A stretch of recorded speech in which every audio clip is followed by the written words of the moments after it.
नमस्कार, बिहार आवर में आपका स्वागत है। दिन भर के तमाम खबरों के साथ मैं हूं शिल्पा पाठक और आइए खबरों की शुरुआत करते हैं मुख्य समाचारों के साथ। DFCCIL ने जूनियर मैनेजर समेत 1074 पदों पर निकाली भर्ती। Dedicated trains corridor corporation of India limited ने जूनियर मैनेजर, जूनियर एग्जीक्यूटिव के 1074 पदों पर भर्ती के लिए आवेदन नोटिफिकेशन जारी किया है। इन पदों के लिए एप्लीकेशन प्रोसेस 23 मई तक जारी रहेगी। इच्छुक और योग्य कैंडिडेट्स इन पदों के लिए ऑफिशियल वेबसाइट dfccil.com के जरिए ऑनलाइन आवेदन कर सकते हैं। नेशनल लॉ यूनिवर्सिटी ने 20 जून को होने वाले एलेट्स 2021 स्थगित की। नेशनल लॉ यूनिवर्सिटी ने कोरोना के बढ़ते मामले को देखते हुए all India law entrance test को स्थगित कर दिया। जी हाँ, यह परीक्षा 20 जून को आयोजित होने वाली थी। परीक्षा स्थगित करने के साथ ही एनुअल यूनिवर्सिटी की आखिरी तारीख 25 जून तक बढ़ा दी है। फिलहाल परीक्षा के तारीख को लेकर किसी तरह की कोई जानकारी नहीं दी गई है। यूनिवर्सिटी जल्द ही परीक्षा की नई तारीख जारी करेगा। All India law entrance test एक नेशनल लेवल परीक्षा है जिसका आयोजन नेशनल लॉ यूनिवर्सिटी दिल्ली के द्वारा हर साल किया जाता है। इस परीक्षा के जरिए सफल होने वाले कैंडिडेट्स को BLLB और LLM और PhD कोर्स में एडमिशन दिया जाता है। परीक्षा से जुड़ी अपडेट और ज़्यादा जानकारी के लिए हेल्पलाइन नंबर या ईमेल पर संपर्क कर सकते हैं। नवाड कंसल्टेंसी सर्विसेज में जूनियर और सीनियर सलाहकार के पदों पर भर्ती। नवाड कंसल्टेंसी सर्विसेज ने जूनियर सलाहकार और सीनियर सलाहकार के पदों पर भर्ती के लिए योग्य व इच्छुक अभ्यर्थियों से आवेदन आमंत्रित किया है। इस भर्ती के तहत कुल 22 रिक्तियों को भरा जाना है। चयनित अभ्यर्थियों की नियुक्ति कॉन्ट्रैक्ट बेस पर होगी। साथ ही ऑफ फॉर्म डेवलपमेंट डिपार्टमेंट की 18 राज्यों में चल रहे प्रोजेक्ट में की जाएगी। नवाड CS भर्ती के लिए आवेदन प्रक्रिया शुरू हो चुकी है। आवेदन की अंतिम तिथि 29 मई 2021 की है। रिपोर्ट के अनुसार चयनित अभ्यर्थियों की नियुक्ति 1 साल के लिए की जाएगी, जिससे ज़रूरत होने पर यह प्रदर्शन के अनुसार बढ़ाया या घटाया भी जा सकता है।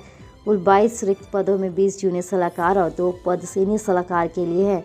आयु सीमा सीनियर सलाहकार के लिए 40 से 50 साल की वर्ष की है और जूनियर सलाहकार के लिए 25 से 35 वर्ष की है।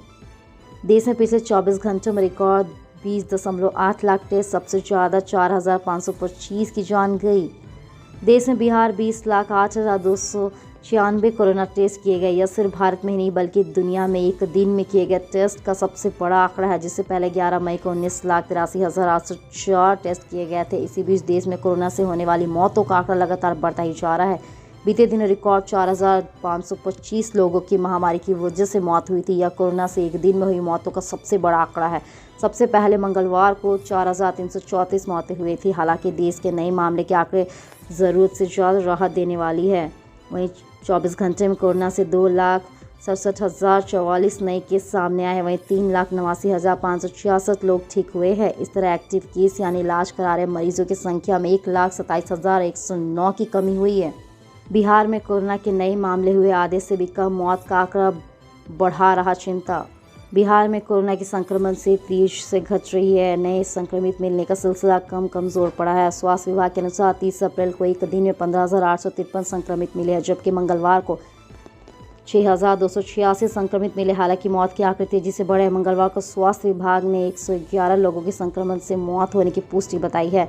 बीते 24 घंटे में स्वास्थ्य विभाग ने 1,35,130 कोविड टेस्ट करने का दावा किया। स्वास्थ्य विभाग ने मंगलवार को 111 लोगों के संक्रमण से मौत होने की पुष्टि बताई है। इसके पहले मंगलवार को 96 लोगों की मौत संक्रमण से हुई थी। आपको बता दें कि 15 महीने में कोरोना संक्रमण में राज्य से 4,079 लोगों की मौत हुई है। पटना के पारस अस्पताल में जिस महिला मरीज से हुई छेड़खानी, इलाज के दौरान हुई मौत। पटना के शास्त्री नगर थाना क्षेत्र के राजा बाजार स्थित पारस अस्पताल में कोविड ICU में भर्ती जिस महिला मरीज के साथ छेड़खानी का आरोप लगाया गया था, उसकी बुधवार की सुबह मौत हो गई। जी हाँ, पीड़िता की बेटी ने एक दिन पहले मंगलवार को मीडिया के सामने कहा था कि मां अब ठीक होने पर ठीक खुद बयान देगी और उसके साथ क्या हुआ तो वो बताएगी। पीड़िता की बेटी का बयान लिया गया था और उसी के आधार पर आगे की जाँच कार्रवाई की जा रही है। वहीं अस्पताल प्रशासन ने मरीज की 1.7 लाख रुपए की फीस माफ़ कर दी है। भारत नेपाल सीमा पर बिहार के इन जिलों में भी हिली धरती, लोग घरों से बाहर निकले। 19 मई को सुबह करीब 5:45 के आसपास नेपाल में भूकंप आया था। इसकी तीव्रता 5.3 दर्ज की गई थी। इसके केंद्र नामकुम जिले के पोखरा के पास की है। भूटान से लगभग 10 किलोमीटर नीचे केंद्र नेपाल का यह क्षेत्र चीन की सीमा पर लगता है। भारत नेपाल सीमा का बिहार के कई जिलों में आज सुबह भूकंप महसूस हुआ। पुलिया, अरिया, किशनगंज में भूकंप के झटके महसूस किए गए। इन इलाकों के लोग भूकंप का झटका महसूस होने के साथ ही घर से बाहर निकल गए। तीव्रता ज़्यादा थी। बिहार के इन जिलों में 2 से 3 सेकंड तक भूकंप के झटके आए। बिहार में एंजियोप्लास्टी की सुविधा देने वाले पहले कार्डियोलॉजिस्ट का निधन। बिहार के प्रमुख कार्डियोलॉजिस्ट डॉक्टर प्रभात कुमार नहीं रहे। उनके सहयोगी निरंजन ने इसकी पुष्टि की। हैदराबाद के किम्स हॉस्पिटल में उनका इलाज चल रहा था। पिछले कई दिनों से वह गंभीर रूप से बीमार थे। पिछले तो पटना के मेडिवर्सल अस्पताल में चल रहा था। जब स्थिति नहीं संभली तो एयर एम्बुलेंस से हैदराबाद ले जाया गया। हैदराबाद में उनकी सांस ली गई, ऑपरेशन की गई थी। मंगलवार की शाम उनका निधन हो गया। रिपोर्ट के केवल 2 पर चल रहे थे और बिहार में डॉक्टर A.K. ठाकुर के हार्ट अस्पताल में वर्षों से काम करने के बाद मेडिका हार्ट अस्पताल में कार्डियोलॉजिस्ट के हेड थे। स्मार्ट सिटी की रैंकिंग में झारखंड पहले पायदान पर, बिहार को 27वां स्थान। बिहार से अलग हो गया राज्य झारखंड 15 नवंबर 2000 को बना, लेकिन स्मार्ट शहरों की रैंकिंग में रांची 12वें स्थान पर पहुंच गए और पटना 68वें स्थान पे। यही नहीं, राज्य और केंद्र शासित प्रदेशों की सूची में झारखंड पहले पायदान पर, बिहार 27वें स्थान पर। योजना के क्रियान्वयन की प्रगति के आधार पर भारत सरकार के केंद्रीय शासन या शहरी कार्य मंत्रालय की ओर से रैंकिंग जारी हुई है। उसमें यह तस्वीर सामने आई, झारखंड ने बिहार को काफ़ी पीछे छोड़ दिया है। भारत के 28वें राज्यों और केंद्र शासित प्रदेश के विभिन्न 100 शहरों में स्मार्ट सिटी मिशन योजनाएं चलाई जा रही है। 100 शहरों में चल रही मिशन की योजनाओं की प्रगति के मामले में यह रैंकिंग है। यह राज्य और केंद्र शासित प्रदेशों की सूची से दिल्ली 11वें स्थान पर और शहरों की सूची में न्यू दिल्ली म्यूनिसिपल कॉर्पोरेशन 41वें स्थान पर। अंतिम संस्कार के लिए सौदा। पटना मुंह मांगी रकम अब तक नहीं मिल जाती तब तक संस्कार नहीं करने दिया जाएगा। प्रशासन की आंख खुली तो अंतिम संस्कार के लिए 100 को हाथ लगाने के पहले 4000 रुपये की डिमांड करने का खुलासा है। प्रशासन संबंधित कर्मचारी के लिए खजेकला थाने मुकदमा दर्ज किया क्योंकि मामले की खजेकला विद्युत सौदा गृह का है। घाटों पर मजिस्ट्रेट की भी तैनाती की गई, लेकिन प्रशासन के संज्ञान के मामले वीडियो वायरल होने के बाद की है। डीएम डॉक्टर चंद्रशेखर सिंह का कहना है कि 4000 की मांग नाजायज़ रूप से की जा रही है। इस वीडियो को वायरल की जांच शुरू हो गई है। मामले की गंभीरता को देखते हुए जिला नियंत्रण कक्ष के विशेष कार्यपालक दंडाधिकारी का प्रखंड कल्याण पदाधिकारी पटना सदर संजय कुमार द्वारा संबंधित कर्मी दैनिक मजदूर राजकुमार के खिलाफ आपदा निबंधन अधिनियम, एपिडेमिक्स डिजीज एक्ट, भारतीय आईन संहिता की सुसंग धाराओं के तहत खजकीला थाने में प्राथमिकी दर्ज की गई है। बालू माफियाओं के खिलाफ पटना भोजपुर में कड़ा ऑपरेशन। बालू का अवैध खनन करने वाले माफियाओं के खिलाफ पटना और भोजपुर की पुलिस ने मंगलवार को बड़ा ऑपरेशन चलाया। करोड़ों रुपए के कुल 19 पोकलेन जब्त किए। घटना के रानी तालाब भोजपुर के बरसा थाना क्षेत्र के माइनिंग अफसरों, जिला प्रशासन और पुलिस की टीम ने मिलकर कार्रवाई की। अचानक से पुलिस की टीम की देख अवैध खनन में लगे बालू माफियाओं में लोग पोकलेन मशीन और गाड़ी को छोड़कर लोग मौके से फरार हो गए, जिसके बाद पहले खनन विभाग जागा। विभाग के प्रधान सचिव ने डीजीपी को कार्रवाई का लेटर दिया है। वही डीजीपी की तरफ से रेंज के आईजी और डीआईजी के साथ सभी जिले के एसपी को निर्देश दिया गया। बेलगाम अपराधियों ने एक बार फिर ताजपुर में बड़ी लूट की घटना को अंजाम दिया। ताजपुर स्थित स्टेट बैंक की शाखा से 8 लाख रुपए लूट लिया। आधा दर्जन से अधिक अपराधियों ने इस घटना को अंजाम दिया। सूचना पर सदर डीएसपी समेत अन्य पुलिस पदाधिकारी पहुंचकर मामले की जांच में जुट गए। जानकारी के अनुसार बुधवार की सुबह करीब 10:15 बजे ताजपुर में NS-28 के बगल में कोल्ड स्टोरेज चौक पर स्थित स्टेट बैंक की शाखा से अपराधियों ने 8 लाख रुपए लूट लिए। बिहार झारखंड में साइबर अपराधियों के खिलाफ जल्द शुरू होगा संयुक्त अभियान। कभी बैंक कर्मी बनकर OTP पूछकर खाते से रकम उड़ान तो कभी लकी ड्रॉ के नाम पर ठगी। वहीं कोरोना काल में ऑक्सीजन सिलेंडर इंजेक्शन से लेकर बेड दिलाने के नाम पर ठगी करने के मामले ने पुलिस को परेशान कर रखा है। ऐसे जालसाजों के खिलाफ बिहार के आर्थिक अपराध लगातार कार्रवाई करी। पिछले 1 माह में 3 दर्जन से अधिक जालसाजों को गिरफ्तार किया जा चुका है। पता चला है कि इस गिरोह में कई लोग शामिल जिन्होंने बिहार के 3 जिलों और झारखंड के जामताड़ा, देवघर से लेकर दोनों राज्य के सीमा क्षेत्र में ठिकाना बनाया। इसी की पहचान के बाद बिहार की EOU पर नकल कसने की रणनीति बनाने में जुट गई है। जल्द ही को कोऑर्डिनेटर कमेटी तैयार करेगी, साथ ही झारखंड की EOU से संपर्क कर ज्वाइंट ऑपरेशन शुरू करेगी। हरे पेड़ की कटाई जारी, दर्जनों अवैध आरा मिल का हो रहा है संचालन। नवीन नगर औरंगाबाद के नवीन नगर प्रखंड में हो रहे पेड़ों को काट कर अवैध आरा मिल संचालकों की लकड़ी की तस्करी की जा रही। जी हां, अवैध आरा मिल संचालकों के द्वारा वन विभाग एवं पर्यावरण मंत्रालय के आदेश को ताक पर रखकर लकड़ी की तस्करी की जा रही है। विविध हो कि उच्च न्यायालय के निर्देश पर लगभग 1 वर्ष पूर्व नवीन नगर क्षेत्र में चल रहे अवैध आरा मिलों पर वन विभाग के अंचलाधिकारी के द्वारा संयुक्त रूप से छापेमारी कर सील कर दिया गया है। आरा मिल सील होने के बाद भी झारखंड सीमावर्ती क्षेत्र के चंदवा थाना के बेला खप्पर मंडा ने नवीन नगर तेतिया कोराडी एवं झारखंड सीमावर्ती सीन नदी के तटवर्ती क्षेत्र में अवैध आरा मिलों को संचालन किया जा रहा है। डीपीओ संजय प्रकाश ने बताया कि अगर अवैध आरा मिलों को संचालन किया जा रहा है तो इसके विरोध टीम गठित कर संचालकों पर कार्रवाई करवाई जाएगी। साथ ही संबंधित मिलों को सील कर जुर्माना भी वसूल लिया जाएगा। बिहार के इंस्पेक्टर साहब को भीड़ ने पूरी तरह पीटा। गया लॉकडाउन के नाम पर पुलिस तांडव से लोगों का धैर्य मंगलवार को जवाब दे दिया। गुस्साए लोगों ने सिविल साइंस थाना क्षेत्र में स्थित यातायात थाना के इंस्पेक्टर मुकेश कुमार चौधरी को पीट कर लहूलुहान कर दिया। बुरी तरह से जख्मी इंस्पेक्टर को जयप्रकाश नारायण अस्पताल में भर्ती कराया गया। आईएमए ने बताया कोरोना की तीसरी लहर रोकने का उपाय। भारत में कोरोना की दूसरी लहर का कहर जारी है। रोजाना 2.5 लाख मामले सामने आए। ऐसे में इंडियन मेडिकल एसोसिएशन को अब तीसरी लहर की चिंता सताने लगी है।